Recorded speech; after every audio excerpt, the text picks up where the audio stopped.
বন্ধুরা, আজকের গল্পটা একটু অন্যরকম হতে চলেছে, তাই পুরো গল্পটা শোনার জন্য অনুরোধ রইল। আমার নাম কমলা, বয়স তখন কম। এই কম বছর বয়সেই আমি ছিলাম এক অপরূপা তরুণী। তবে আমার শারীরিক গঠন এমন ছিল যে কেউ আমাকে দেখে আমার আসল বয়স আন্দাজ করতে পারত না। সবাই ভাবত আমার বয়স অন্তত 20 বা 22 হবে। আমি ছিলাম এমন এক রূপের অধিকারিণী যাকে দেখলে পাড়ার অনেকেই এক মুহূর্তের জন্য থমকে যেত। তবে আমি ছিলাম এক দরিদ্র পরিবারের মেয়ে। সংসারের অভাব অনটনের কারণে আমাকে পরের বাড়িতে কাজ করতে আসতে হয়েছিল। নগরে এসে আমি এক গৃহকর্তার বাড়িতে কাজ শুরু করি এবং সেখানেই থাকতাম। সেই বাড়ির একমাত্র ছেলে অরুণ প্রথম দিন থেকেই আমার প্রতি বিশেষ দৃষ্টি রাখত। যখন আমি অরুণবাবুর ঘর গোছাতে যেতাম, তিনি প্রায়ই এমন আচরণ করতেন যা আমাকে অবাক করত। তার কথা ও আচরণে এক ধরনের মজা এবং খুনসুটি মিশে থাকত, যা অন্য কারো ক্ষেত্রে বিরক্তিকর লাগলেও অদ্ভুতভাবে অরুণবাবুর ক্ষেত্রে আমার খারাপ লাগতো না, বরং ভেতরে ভেতরে এক অজানা শিহরণ কাজ করত। আমি বুঝতে পারছিলাম না কেন এমন হচ্ছে। হয়তো অজান্তেই আমি তাকে ভালোবেসে ফেলেছিলাম। আমি ভুলেই গিয়েছিলাম আমার অবস্থান কোথায়। আমি যে একজন সাধারণ গৃহকর্মী। এই বাড়িতে কাজ করতে আমার এতটা ভালো লাগতো, তার একমাত্র কারণ ছিলেন অরুণবাবু। পল্লী থেকে আমরা 4 জন মেয়ে নগরে এসেছিলাম। সবাই আলাদা বাড়িতে কাজ করতাম। আমি যে বাড়িতে কাজ করতাম সেই বাড়ির কর্তা ও কর্ত্রী মোটের ওপর ভালো মানুষ ছিলেন, তবে গৃহকর্ত্রী একটু কড়া স্বভাবের ছিলেন। কাজে সামান্য ভুল হলে বকাঝকা করতেন। একদিন গৃহকর্তা ও গৃহকর্ত্রী বাইরে ছিলেন। আমি রান্নাঘরে থালা বাসন পরিষ্কার করছিলাম। হঠাৎ অরুণবাবু পেছন থেকে এসে আমাকে ডেকে বললেন, আজ আমি তোমার সাথে কিছু কথা বলতে চাই, যা অনেক দিন ধরে বলতে চাচ্ছি। আমি অবাক হয়ে তার দিকে তাকালাম। তিনি হালকা হাসলেন এবং বললেন, আমি জানি তুমি হয়তো ভাবো না, কিন্তু আমি অনেক দিন ধরেই তোমাকে পছন্দ করি। তার কথা শুনে আমি অপ্রস্তুত হয়ে গেলাম। আমার ভেতরে মিশে গেল লজ্জা, বিস্ময় আর এক অদ্ভুত আনন্দ। অরুণবাবুর চোখের দিকে তাকিয়ে বুঝতে পারলাম তার কথাই মিথ্যে নেই। সেই মুহূর্তে আমাদের মধ্যে এক নীরব বোঝাপড়া তৈরি হলো, যা কথায় প্রকাশ করা যায় না, কিন্তু অনুভব করা যায়। সেদিনের পর থেকে অরুণবাবুর সাথে আমার সম্পর্ক বদলে গেল। আমরা আগের চেয়ে বেশি কথা বলতাম, একে অন্যের খোঁজ খবর নিতাম। আমি মনে মনে বিশ্বাস করতে শুরু করলাম অরুণবাবুও আমাকে ঠিক ততটাই ভালোবাসেন যতটা আমি তাকে। সেই দিনের পর থেকে অরুণবাবু যখনই সুযোগ পেতেন তখনই আমার সাথে নিজের ইচ্ছে পূরণ করতেন। এই বিষয়ে গৃহকর্তা বা গৃহকর্ত্রী কিছুই জানতেন না যে তাদের একমাত্র ছেলের সাথে আমার মতো একজন সাধারণ কাজের মেয়ের সম্পর্ক গড়ে উঠেছে। সেই ঘটনার পর থেকে আমি আরও খুশি মনে বাড়ির সব কাজ করে দিতাম। অরুণবাবুকে পেয়ে আমি এতটাই আনন্দিত ছিলাম যে আমি স্বপ্ন দেখতে শুরু করেছিলাম যে একদিন আমি এই বাড়ির বধূ হব। এভাবেই ধীরে ধীরে অরুণবাবুর সাথে আমার ঘনিষ্ঠতা বাড়তে লাগলো। কিন্তু অরুণবাবু কখনো নিজের মুখে বলেননি যে তিনি আমাকে ভালোবাসেন বা পছন্দ করেন। তিনি কেবল একটাই কথা বলতেন, কমলা, তোমার সাথে সময় কাটাতে আমার খুব ভালো লাগে, আর তুমি এতটাই সুন্দরী যে তোমাকে দেখে কেউ বলতেই পারবে না যে তুমি একজন কাজের মেয়ে। এভাবে 1 মাস কেটে যাবার পর একদিন গৃহকর্তার বন্ধু তার মেয়ে নিয়ে আমাদের বাড়িতে এলেন। আসলে তারা অরুণবাবুকে দেখতে এসেছিলেন। বড় সাহেব তার বন্ধুর মেয়ের সাথেই অরুণবাবুর বিয়ে ঠিক করতে চাইছিলেন। যখন আমি জানতে পারলাম যে অরুণবাবুকে দেখতে পাত্রপক্ষ এসেছে, তখন আমার মাথায় যেন আকাশ ভেঙে পড়ল। আমার মনে হচ্ছিল যেন আমার মস্তিষ্ক কাজ করা বন্ধ করে দিয়েছে। এরপর গৃহকর্ত্রী যখন আমাকে সবার জন্য চা নিয়ে যেতে বললেন, তখন চা দিতে গিয়ে আমি ওই মেয়েটিকে দেখে এতটাই হতচকিত হয়ে গিয়েছিলাম যে আমার হাত থেকে চা তার শাড়ির ওপর পড়ে গেল। মেয়েটির গায়ে চা পড়া মাত্রই তার কিছু বলার আগেই গৃহকর্ত্রী ভীষণ রেগে গিয়ে আমার হাত ধরে টেনে রান্নাঘরে নিয়ে এলেন এবং আমার গালে এক চড় মেরে বললেন, অকর্মা মেয়ে, তুই কি চোখে দেখতে পাস না? এটা তুই কি করলি? ওরা আমার ছেলেকে দেখতে এসেছে। আমি কোনো ঝামেলা চাই না, না হলে তোকে বাড়ি থেকে বের করে দিতে আমি এক মুহূর্তেও ভাববো না। আমি তখন কাঁদতে কাঁদতে হাত জোর করে গৃহকর্ত্রীকে বললাম, গৃহকর্ত্রী, আমার ভুল হয়ে গেছে, আমাকে ক্ষমা করে দিন। আসলে আমি খুব ঘাবড়ে গিয়েছিলাম। এরপর গৃহকর্ত্রী প্রচণ্ড রেগে রান্নাঘর থেকে বেরিয়ে গেলেন। গৃহকর্ত্রী চলে যাবার পর আমি রান্নাঘরে বসে চায়ের ট্রেটা বুকে আঁকড়ে ধরে কাঁদতে লাগলাম। এই ভেবেই আমার বুক ফেটে যাচ্ছিল যে যদি অরুণবাবুর সাথে ওই মেয়ের বিয়ে হয়ে যায় তাহলে আমার কি হবে। অরুণবাবুর সাথে যে শারীরিক সম্পর্ক তৈরি হয়েছে সেটা আমি কি করে ভুলবো? আমি তো অরুণবাবুকে মন প্রাণ দিয়ে ভালোবেসে ফেলেছিলাম। কাজের মেয়ে হলেও তো আমরা মানুষ, আমাদেরও তো আবেগ অনুভূতি আছে। এবং সেই দিন অন্বেষা নামের ওই মেয়েটির সাথে অরুণবাবুর বিয়ে পাকা হয়ে গেল। সেদিন রাতে গৃহকর্তা ও গৃহকর্ত্রী ঘুমিয়ে পড়লে আমি রান্নাঘর থেকে বেরিয়ে অরুণবাবুর ঘরে গেলাম। আমি রান্নাঘরেই ঘুমোতাম।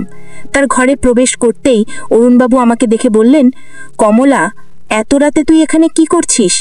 আমি তখন অরুণবাবুর কাছে গিয়ে তার হাত ধরে নরম সুরে বললাম, অরুণবাবু, আপনি কি এই বিয়েটি সম্মতি দিয়েছেন?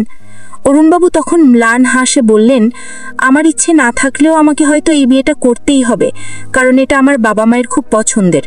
তখন আমি আবেগ আপ্লুত হয়ে উত্তেজিতভাবে বললাম, তাহলে আমাদের মধ্যে যা চলছে সেটার কি হবে অরুণবাবু?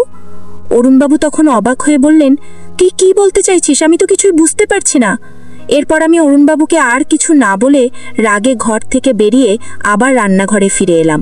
সারা রাত ধরে শুধু একটাই চিন্তা করতে থাকলাম যে আমার আর অরুণবাবুর মধ্যে যে সম্পর্কটা গড়ে উঠেছে সেটার তাহলে পরিচয় কি? আমি তো মন থেকে অরুণবাবুকে নিজের ভেবেছিলাম, কিন্তু আমি তখনও জানতাম না যে অরুণবাবুর মনে আমার জন্য কি ছিল, শুধুই কি শারীরিক আকর্ষণ নাকি মনের টান। এসব ভাবতে ভাবতে আমি যখন সবে চোখ বন্ধ করেছি তার কিছুক্ষণ পরই গৃহকর্তার ড্রাইভার বিকাশ রান্নাঘরের ভিতরে ঢুকে আমার কাছে এসে বসলো এবং আমার মুখে হাত বোলাতে লাগলো। তার স্পর্শে আমি ভয়ে আঁতকে উঠে চোখ খুলে তাকে দেখে হতভম্ব হয়ে গেলাম। আমি তখন উঠে বসে বিকাশকে বললাম, তুই এখানে কি করছিস? বেরো এখান থেকে, না হলে কিন্তু আমি চিৎকার করব। আমাকে ছোঁয়ার সাহস তোর হলো কি করে? তুই খুব খুব বেড়ে গেছিস।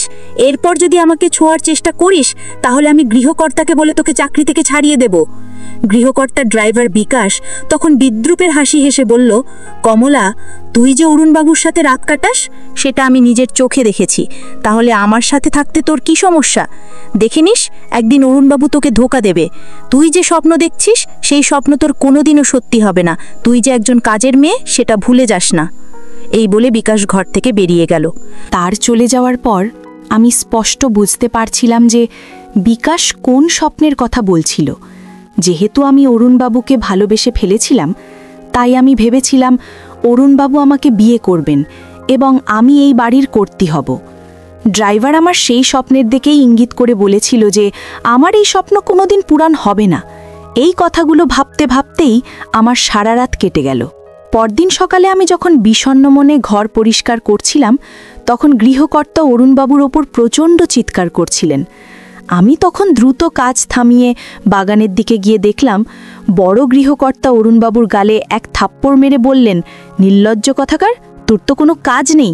গৃহকর্ত্রী তখন অবাক হয়ে গৃহকর্তাকে বললেন, কেন তুমি এত বড় ছেলের গায়ে হাত তুলছ? কদিন পরেই ওর বিয়ে হবে, তখন ও ঠিক দায়িত্ববান হয়ে যাবে। গৃহকর্তা তখন রেগে গৃহকর্ত্রীকে বললেন, তুমি ওকে অতিরিক্ত প্রশ্রয় দিয়ে মাথায় তুলেছ, এই জন্যই তোমার ছেলে উচ্ছন্নে গেছে। তোমার ছেলে বাজারের ওই মাস্তানের কাছ থেকে 3 লক্ষ টাকা ধার করেছে। ওই মাস্তান আজ আমাকে বাজারে ধরেছিল এবং সব সত্যি কথা বলেছে। তোমার ছেলে এখনও টাকা শোধ করেনি। তারপর বড় গৃহকর্তা অরুণবাবুর দিকে আঙ্গুল তুলে বললেন, অনেক কষ্টে আমি তোর বিয়েটা ঠিক করেছি, না হলে তোর মতো অকর্মণ্য ছেলেকে কোনো বাবাই তার মেয়ের হাত দেবে না। অন্বেষার বাবা আমার খুব কাছের বন্ধু বলেই তোর বিয়েটা পাকা হয়েছে। ওই সময় অরুণবাবু মাথা নিচু করে চুপচাপ সব কিছু শুনছিলেন। সব কিছু শোনার পর গৃহকর্ত্রী গৃহকর্তাকে বললেন, কেন তুমি সকাল সকাল আমার ছেলেটাকে এত কষ্ট দিচ্ছ? ও সব ঠিক করে ফেলবে, বিয়ের পর ও ঠিক দায়িত্বশীল হয়ে যাবে। তুমি ওকে কোনো ব্যবসা দাঁড় করিয়ে দিও, তাহলেই ও কাজে ব্যস্ত থাকবে। গৃহকর্তা তখন গৃহকর্ত্রীকে বললেন, তোমার আদরের ছেলেকে বুঝিয়ে দাও যাতে সে দায়িত্বশীল হয়, না হলে আমি একদিন ওকে বাড়ি থেকে বের করে দেব। বড় গৃহকর্তার আগে সেখান থেকে চলে যাওয়ার পর অরুণবাবু প্রচণ্ড রেগে নিজের ঘরে চলে গেলেন। আমি তখন এক গ্লাস জল নিয়ে অরুণবাবুর কাছে গেলাম। তখন অরুণবাবু রাগে কুঁকড়ে নিজের মাথায় হাত দিয়ে বসেছিলেন। ঠিক তখনই তাকে এক মাস্তান ফোন করে হুমকি দিল যে আগামী 4 দিনের মধ্যে যদি অরুণবাবু তাদের টাকা ফেরত না দেন তাহলে তারা তাকে মেরে অবস্থা খারাপ করে দেবে। ফোনটা রাখার পর অরুণবাবু আমার দিকে তাকিয়ে বললেন, দেখছিস তো কমলা, এই বাড়িতে আমার কোনো দাম নেই। আমার নিজের বাবা আমাকে বোঝা মনে করে, আমার ওপর সবসময় রাগারাগি করে। আমার দিকটা কেউ ভেবে দেখে না, আমার কষ্টটা কেউ বোঝে না। অরুণবাবুর কথা শুনে আমার ভীষণ কষ্ট হচ্ছিল। তাই আমি তার হাত ধরে বললাম, বাবু, আমি আপনার কষ্টটা বুঝতে পারছি, কিন্তু আমি আপনার জন্য কিছুই করতে পারছি না।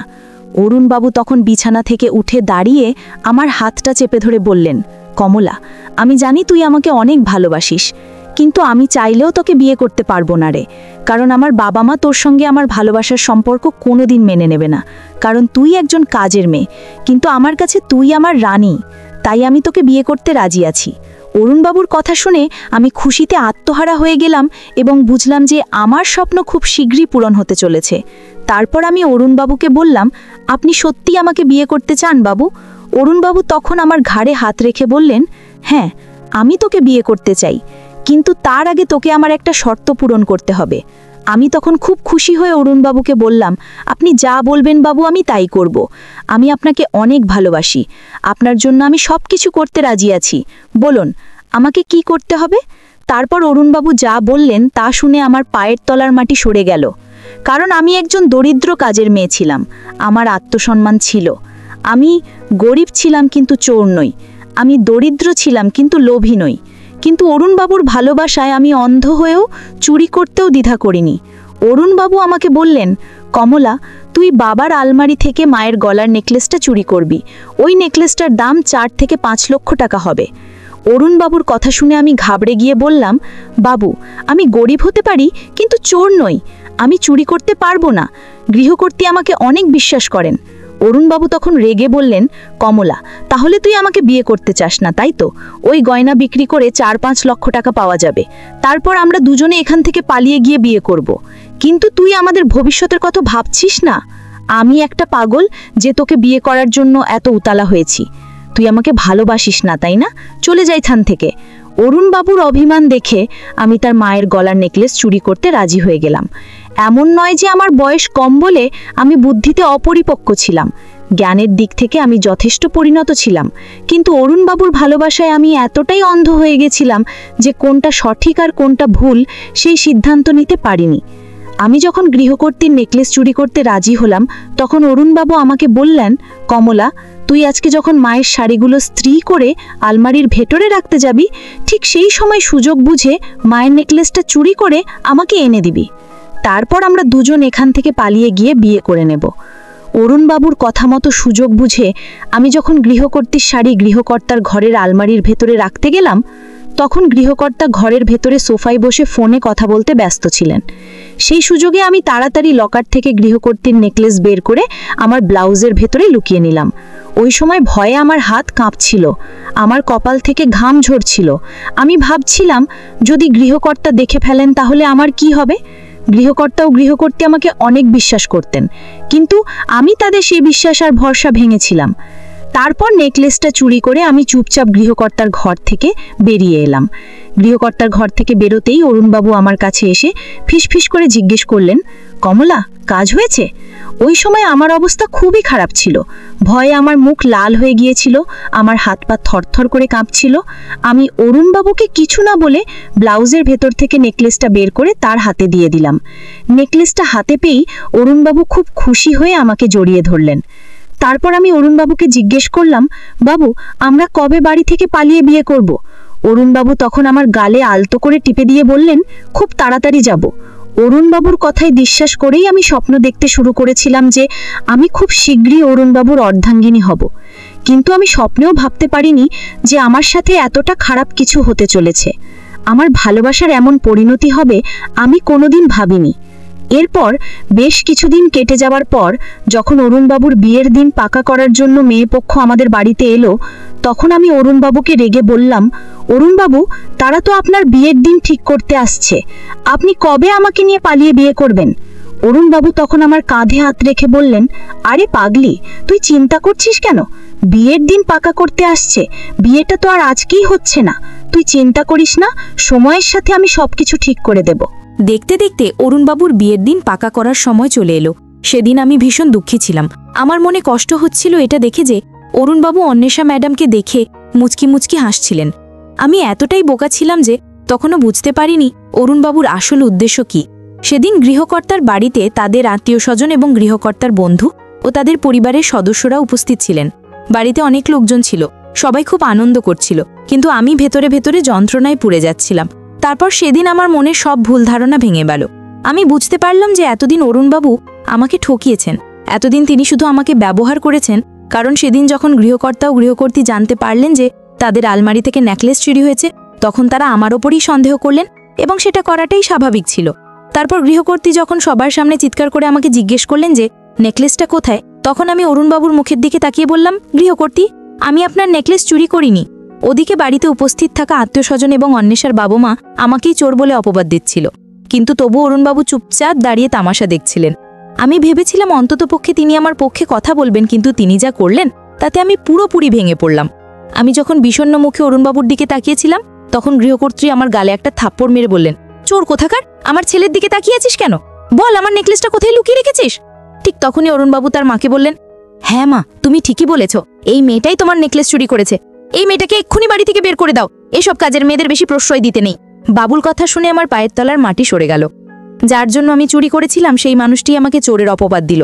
তখন আমি কথা বলার মতো অবস্থায় ছিলাম না, কিন্তু আমি খুব ভালোভাবেই জানতাম যে তখন আমি যদি সবার সামনেই সত্যিটা বলতাম যে অরুণবাবুর সঙ্গে আমার শারীরিক সম্পর্ক রয়েছে, তিনি আমাকে প্রতিনিয়ত ব্যবহার করেছেন এবং তিনি আমাকে চুরি করতে বাধ্য করেছেন, তাহলে কেউ আমার কথা বিশ্বাস করত না।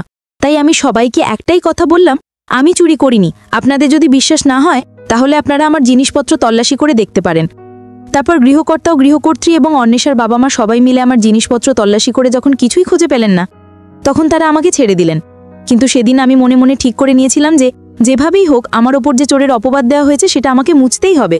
তাই সেদিন রাতে আত্মীয়স্বজনরা চলে যাবার পর আমি সুযোগ বুঝে লুকিয়ে অরুণবাবুর ঘরে গেলাম। বাবুর ঘরে ঢুকে দেখলাম তিনি ফোনে কারোর সঙ্গে কথা বলছিলেন এবং পরে বুঝতে পারলাম যে তিনি অন্বেষার সাথেই কথা বলছেন। আমি তখন রেগে বাবুকে বললাম, আপনি কেন আমার সাথে এমনটা করলেন? আপনি আমাকে ঠকিয়েছেন। আমরা গরিব বলে কি আমাদের অনুভূতির কোনো মূল্য নেই? অরুণবাবু তখন প্রচণ্ড রেগে আমার দিকে আঙুল দেখিয়ে বললেন, কাজের মেয়ে হয়ে এত বড় স্বপ্ন দেখিস? আরে তোর সাথে আমি শুধু আমার শারীরিক চাহিদা মেটাতাম, এর বেশি কিছু নয়। তুই ভাবলি কি করে যে আমি তোর সাথে শারীরিক সম্পর্ক করেছি বলে তোকে বিয়ে করব? আমি তোর সঙ্গে ভালোবাসার নাটক করেছিলাম শুধু আমার নিজের স্বার্থে, যাতে তুই আমার কাজটা করে দিস। আর তুই আমার কথা মতো মায়ের নেকলেসটা চুরি করেছিলিস, যেটা আমি বিক্রি করে আমার ধার শোধ করে দিয়েছি। এর মানে এই নয় যে তোর মতো কাজের মাসিকে আমি বিয়ে করব। বেরিয়ে যা আমার চোখের সামনে থেকে। পরের দিন সকালে অন্বেষার বাবা মা এসে গৃহকর্তা ও গৃহকর্ত্রীকে একটি ভয়েস রেকর্ডিং শোনালেন। সেই রেকর্ডিংয়ে আগের রাতেও আমারও অরুণবাবুর মধ্যে যা কথা হয়েছিল তার পুরোটাই ছিল, এবং তারা সবকিছু জানার পর এই বিয়েটা ভেঙে দিয়েছিল। অন্বেষার বাবা অরুণবাবুর বাবাকে বলেছিলেন, ছি, তোর ছেলে চরিত্রহীন, সে বাড়ির কাজের মেয়ের সঙ্গে সম্পর্ক করেছে। ছি ছি ছি ছি ছি, আমি এমন একটা চরিত্রহীন ছেলের সাথে নিজের মেয়ের বিয়ে দিতে পারবো না। আসলে আগের দিন রাতে অরুণবাবুর ঘরে যাওয়ার আগে আমি চালাকি করে নিজের মোবাইলে ভয়েস রেকর্ডার চালু করে রেখেছিলাম, যাতে সব সত্যিটা মোবাইলে রেকর্ড হয়ে যায়। তারপর ভোরবেলা আমি অন্বেষার বাড়ি গিয়ে তার বাবা মাকে সেই ভয়েস রেকর্ডিং শোনাই। তখন তারা অরুণবাবুর ব্যাপারে সব সত্যিটা জানতে পারে এবং এটাও জানতে পারে যে আমি চোর নই। তারপর গৃহকর্তা ও গৃহকর্ত্রী তাদের ছেলের ব্যাপারে সবকিছু জানতে পেরে খুবই লজ্জিত হলেন। গৃহকর্ত্রী তার ছেলের গালে একটা থাপ্পড় মেরে বললেন, ছি, তুই এতটা নিচে নামতে পারবি? আমি কোনোদিন স্বপ্নেও ভাবতে পারিনি। সেদিন আমি তাদের সবাইকে বলেছিলাম, আমরা গরিব বলে কি আমরা মানুষ নই? আমাদের অনুভূতির কি কোনো দাম নেই? আমাদের কি ভালোবাসার কোনো অধিকার নেই? আপনাদের ছেলে প্রতিনিয়ত আমাকে নিজের ইচ্ছে মতো ব্যবহার করেছে, যেটাকে আমি ভালোবাসা ভেবেছিলাম। আমার দোষ শুধু একটাই যে আমি আপনাদের স্বার্থপর ছেলেকে চোখ বন্ধ করে বিশ্বাস করেছিলাম, তাই আজ আমি এই বাড়ি ছেড়ে চলে যাচ্ছি। সেদিন গৃহকর্ত্রী আমাকে আটকানোর চেষ্টা করেছিলেন, কিন্তু আমি সিদ্ধান্ত নিয়েছিলাম যে আমি পল্লীর বাড়িতে ফিরে যাব এবং সেখান থেকেই কোনো কর্মকাণ্ড করব।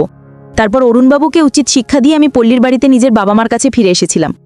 বন্ধুরা, প্রতিদিন এরকম গল্প পেতে চ্যানেলটি লাইক ও সাবস্ক্রাইব করে আমাদের সাথেই থাকুন।